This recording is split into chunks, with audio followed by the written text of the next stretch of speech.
पहाड़ जितना हदफ देकर शाहीन बैटिंग करना भूल गए। टॉप ऑर्डर बुरी तरह नाकाम। 96 रन पर 5 खिलाड़ी आउट। आधी टीम पवेलियन लौट गई।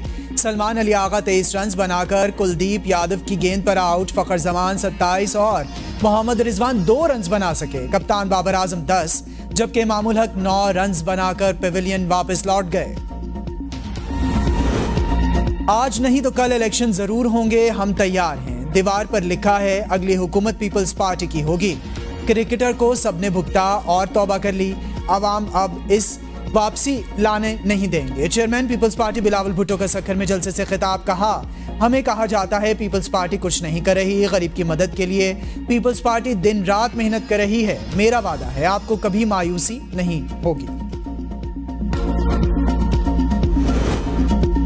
और 190 मिलियन पाउंड्स केस में नैब ने कल शेख रशीद को तलब कर लिया। साबिक वजीर को केस से मुतल्लिका दस्तावेजात भी हमरा लाने